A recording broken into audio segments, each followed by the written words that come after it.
Hey guys, welcome back to Silent Partner. You're here with me, I'm Teach, and this is the Bible, a Synopsis. Today we're on episode 18 and we are looking at the book of Nehemiah. So if you've been following the channel, you know that the last book we just looked at was Ezra, and was looking at the Jews leaving Babylon, coming out of exile and moving towards Jerusalem to start the rebuilding process. This book is monumental in that point. So Nehemiah is one of the people who helped in that effort. So grab your pens and your notepads, and we are going to just pause the video, grab a pen and notepad and come back. Listen, if you've been watching the channel from the beginning, you should have your pens and your pads with you right now anyway. All right, it's that simple. Okay, so I'm going to read from my notes. You should be taking your own notes and we should be learning together. Are we ready? Okay, let's go. So the book of Nehemiah is set during the time the Jews were in exile in Babylon, but near the end of that time. Yeah, the book is about the efforts of a Jewish leader whose name is Nehemiah, and he is a cupbearer to the Persian king. And the Persian king's name is King Xerxes. Okay, so Persia was in, the Persian king was over Babylon at that time. Does that make sense? Good. Right, so Nehemiah plays a big role in the restoration of Jerusalem after the Babylonian exile. The book begins with Nehemiah, who receives this heart-wrenching news about the dilapidated state of Jerusalem and its shattered walls. Distressed by this information, he prays fervently to the Lord for guidance and eventually seeks permission from the Persian king to return to Jerusalem.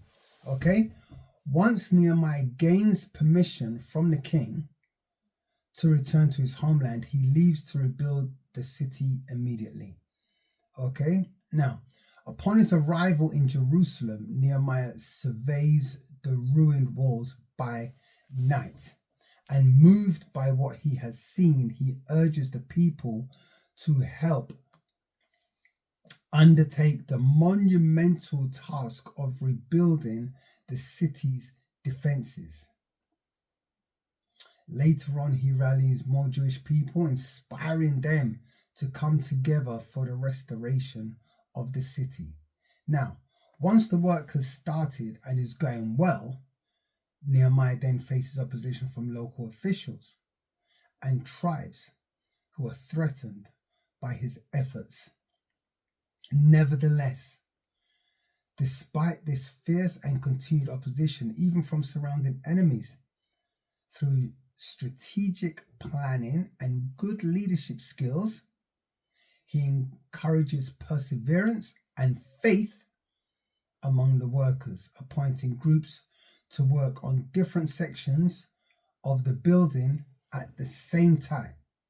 And despite significant challenges, including threats and intimidation from a lot of his adversaries, the walls are completed in an astounding 52 days. The walls are completed in just 52 days. Now, the book also highlights Nehemiah's commitment to addressing issues of injustice and debt and exploitation among the Israelites. He calls for the people to turn back to their covenant with God, and he leads the people in prayers and in public readings of the scriptures and in public readings of the law, which help to lead a spiritual revival. Okay, all of this shows not only Nehemiah's dedication to both the spiritual restoration of the temple in Jerusalem and the physical building, but also to the people and their spiritual and physical renewal. book of Nehemiah is a short book, but it teaches us about leadership, and it teaches us about community, and it teaches us about faith, and it teaches about perseverance in the face of adversity. And Nehemiah's life teaches us about leadership, resilience, and unwavering faith in God. And that, guys, has been Nehemiah. Thank you.